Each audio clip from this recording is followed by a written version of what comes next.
எல்லாருக்கும் வணக்கம். இந்த வீடியோவோட தலைப்பு விஜயகாந்த் ஒரு முட்டாள். என்னடா இவன் விஜயகாந்த் ஒரு முட்டாள்னு சொல்றானே ஆரம்பத்துலேருந்து. பின்ன என்னங்க, உங்களுக்கே தெரியும், பிஜேபியும் சரி டிஎம்கேவும் சரி அவரை கூட்டணிக்கு கியூ கட்டி கூப்பிட்டாங்க. இந்த ஆள் பேசாமல் அவங்க கூட போயிருந்தா அவருக்கு தேவையான ஏதோ ஒரு மினிஸ்டர் போஸ்ட்டோ ஏதோ வாங்கிக்கிட்டு இல்லை 500 கோடியோ 1000 கோடியோ வாங்கிட்டு பேசாமல் போயிருக்கலாம். அதையெல்லாம் விட்டுட்டு தன் தலைமையில் ஒரு அணி அமைச்சு தமிழ்நாட்டு மக்களுக்கு நம்ம ஏதாவது ஒரு நல்லது செஞ்சே ஆகணும் அப்படின்னு விடாபடியா பாடுபட்டு இருக்காரு. அவரையும் நாம் பிடிச்சி மெம்ஸ்ன்ற பேர்ல அடிச்சு தூக்கிட்டு இருக்கோம் டெய்லி. அப்படி இருக்கும்போது அந்தாலும் முட்டாளம் தானே சொல்லி ஆகணும். சரி, அவரை விடுங்க, அவர் என்னவோ நினைச்சிட்டு போட்டோம். இன்னைக்கு தேர்தல் அறிக்கை எல்லாம் பாத்தீங்கன்னா, நான் அதை தரேன் இதை தரேன் மின்சாரம் தரேன் வைஃபை தரேன் இன்னும் குழந்தை கூட கொடுப்பாங்க போல இருக்கு. அப்படியெல்லாம் போயிட்டு இருக்கு தேர்தல் அறிக்கை. எங்களுக்கு அதெல்லாம் வேணாங்க. நாங்கள் கேட்கறது ஒரு உருப்படியான நல்ல ஒரு டாய்லெட் வசதி, நல்ல கழிப்பறை வசதிக்கு கொடுங்க. தமிழ்நாடு ஃபுல்லாக ஒரு நல்ல டாய்லெட் வசதியை கொடுங்க. அது போதும். முதல்ல எடுத்த உடனே நம்ம பண்ண வேண்டியது அதுதான்.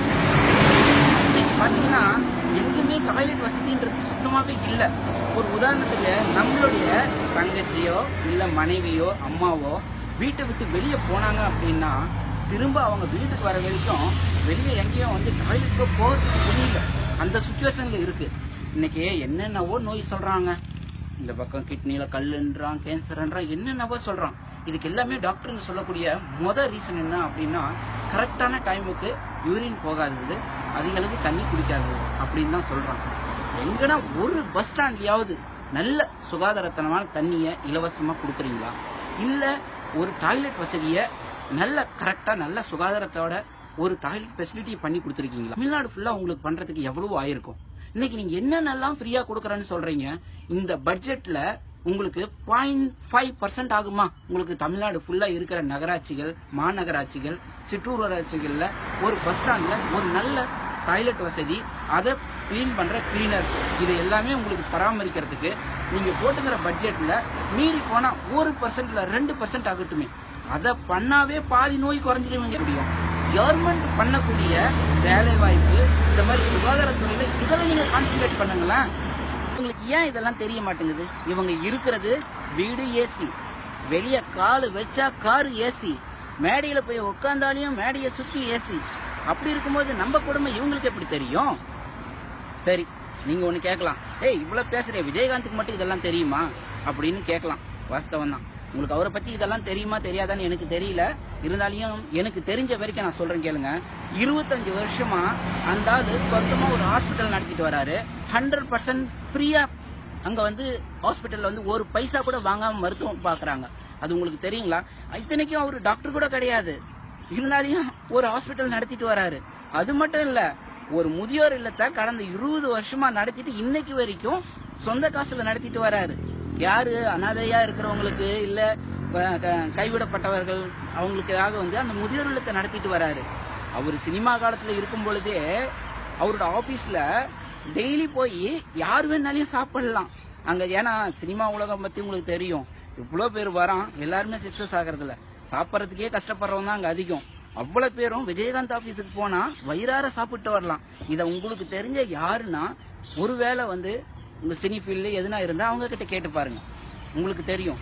இப்ப மீடியா பாத்தீங்கன்னா எல்லாமே அவருக்கு அகேன்ஸ்டா தான் இருக்கு. உங்களுக்கு ஒரு விஷயம் தெரியுமா? உண்மையிலேயே மீடியாவில் இருக்கிற பத்திரிகைக்காரர்கள் நிறைய பேருக்கு இலவசமா இவர் சொந்த காசுல காப்பீட்டு வசதி எல்லாம் செஞ்சு கொடுத்துருக்கிறாரு. அது உங்களுக்கு தெரியுமா? எந்த ஒரு இந்த ஊடகத்துறையில இருக்கிற எந்த பத்திரிகையாளனா இருக்கட்டும், யாருமே விஜயகாந்துக்கு எதிரிகள் கிடையாது. அந்த ஓனரா இருக்கிறாங்க பாருங்க, அவங்க தான் விஜயகாந்துக்கு எதிராக ஒரு நியூஸோ இல்லை அவருக்கு எதிராக ஒரு தலைப்பு வச்சு பிரசவிக்கும் பொழுது அதுக்கான பணம் அவங்களுக்கு கிடைக்குது. அதனால விஜயகாந்தை எதிரியா சித்தரிக்கிறாங்க.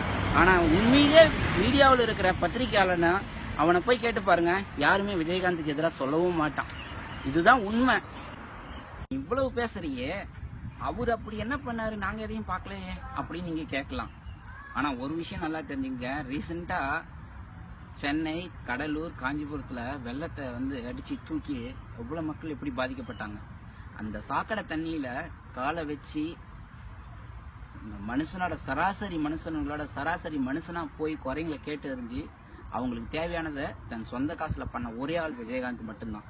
அது மட்டும் இல்ல, அவர் என்ன பண்ணாருன்னா, இதுதான் எனக்கு அவர்கிட்ட ரொம்ப பிடிச்ச விஷயம். எல்லாரும் வந்து அவங்கவுங்க தலைவர்களோட ஸ்டிக்கரை ஒட்டுறது இல்ல பேக்லயே வந்து பிரிண்ட் பண்ணி கொடுத்தாங்க.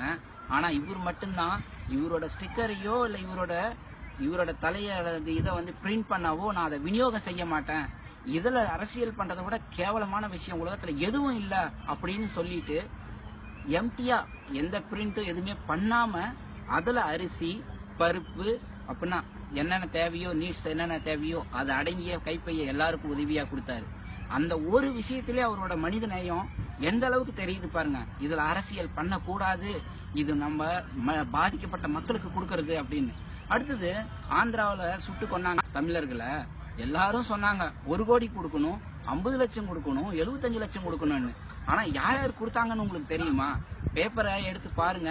அந்த ஒரு வாரத்துல விஜயகாந்த் மட்டும்தான் ஒவ்வொருத்தருக்கும் 5 லட்சம் கொடுத்துருக்கிறாரு. வேற யாரும் சொந்த காசுல கொடுக்கல.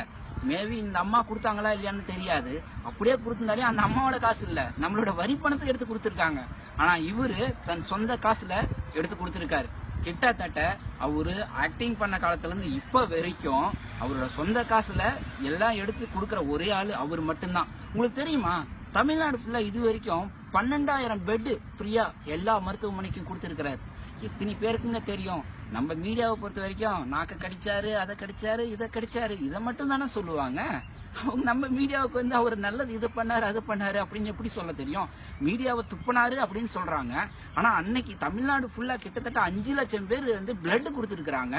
அந்த விஷயத்த ஒரு மீடியா சொல்லிச்சிங்களா? நீங்க யாருன்னா உங்களுக்கு யாருன்னா தெரியுமா? ஏன்னா அவரை மீடியாவை பொறுத்த வரைக்கும் அவரை எப்படியெல்லாம் வந்து கீழ்த்தரமா பண்ணணுமோ அதுதானே முக்கியமா போச்சு. ஆனா 5 லட்சம் பேர் பிளட் கொடுத்துருக்காங்களே, அது எத்தனை 5 லட்சம் பேருக்கு அது வந்து போய் சேர்ந்திருக்கும், எத்தனை பேர் உயிரை காப்பாத்தி இருக்கும். அது எல்லாமே வந்து தொண்டர்கள் கொடுத்தாங்க. ஆனா அத்தனை பேரும் கொடுத்தது அந்த விஜயகாந்த்ன்ற ஒரே ஒரு மனிதனுக்காகத்தான் கொடுத்தாங்க. கடைசியா ஒரு விஷயத்த சொல்லி நான் முடிச்சுக்கிறேன். இவருக்கு நாம ஏன் ஓட் பண்ணணும் அப்படின்ற ஒரு மிகப்பெரிய கொஸ்டின் இவரை என்ன பார்த்துருப்பீங்க. இவருக்கு நம்ம ஏன் ஓட்டு போடணும் அப்படின்னா, 5 வருஷத்துக்கு முன்னாடி இதே அதிமுகவோட கூட்டணி வச்சு ஜெயிச்சாரு. அவர் நினைச்சிருந்தா கிட்டத்தட்ட 4 வருஷம் வரைக்கும் அவங்களுக்கு ஜிங்ஜாங் போட்டுட்டு எதுனா 4 வாரியத்துல வந்து தலைவர் போஸ்டிங் ஏதோ ஒரு போஸ்டிங்கை வாங்கிட்டு 4 கான்ட்ராக்டை எடுத்து கட்சிக்காரங்களுக்கு கொடுத்துட்டு இவரும் ஒரு பக்கம் நல்லா சம்பாரிச்சுட்டு போயிருந்துக்கலாம். ஆனா 6 மாசத்துல ஏன் பால் விலை ஏத்தனீங்க, ஏன் மின்சார விலை ஏத்தனீங்கன்னு எதிர்த்து நின்று கேள்வி கேட்டு அதுல இருந்து வெளியே வந்தார். அது ஒரு ரீசன். 2வது, இப்ப இது வரைக்கும் தமிழ்நாட்டுல கிட்டத்தட்ட 50 வருடங்களா நடக்கவே நடக்காத இந்த 2 கட்சிகளுக்கு எதிரா ஒரு மிகப்பெரிய கூட்டணி அமைஞ்சிருக்குது. இதுல பாத்தீங்கன்னா திருமா இருக்காரு, வைகோ இருக்காங்க, 2 கம்யூனிஸ்டுங்க இருக்காங்க, வாசன் இருக்காங்க. இவங்க பேர்ல எல்லாம் இது வரைக்கும் ஊழல் அப்படின்ற ஒரு கரையே படிஞ்சதே இல்லை. இதுல யார் எந்த தப்பு பண்ணாலுமே ஒருத்தர் தட்டி கேட்கக்கூடியவங்க தான். இதை வந்து கொஞ்ச நாளைக்கு முன்னாடி நடந்த ஒரு சின்ன பிரச்சனையில கூட உடனே கம்யூனிஸ்டுங்க வந்துட்டு வைகோவை தட்டி கேட்டாங்க, திரும்ப தட்டி கேட்டாரு.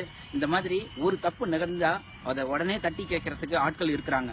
விஜயகாந்த் ஒருவேளை வந்து சீஃப் மினிஸ்டர் ஆனாலையும் ஒரு சில தவறுகள் நடந்தாலையும் இவங்க தட்டி கேட்பாங்க, இல்ல ஆதரவை வாபஸ் வாங்குவாங்கன்னு சொல்லுவாங்க. அந்த பயத்தால தப்புகள் பவர்றதுக்கு ஒவ்வொரு டைமும் பயப்படுவாங்க.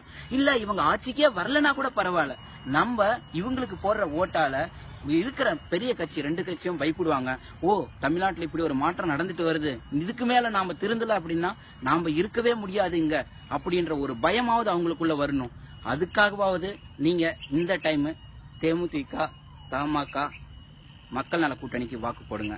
இந்த ஒரே ஒரு டைம் ஒரு சேஞ்சஸ் பண்ணி காட்டுவோம். இந்த வீடியோவை தயவு செஞ்சு நீங்க ஷேர் பண்ணுங்க. உங்களுடைய கருத்துக்களை நீங்களும் ஒரு வீடியோவா பண்ணி ஷேர் பண்ணுங்க. மாற்றம் நம்ம கிட்ட இருந்தே ஆரம்பமாகட்டும். இந்த முறை நம்ம தமிழ்நாட்டுல ஒரு மாற்றத்தை நம்ம நிகழ்த்தி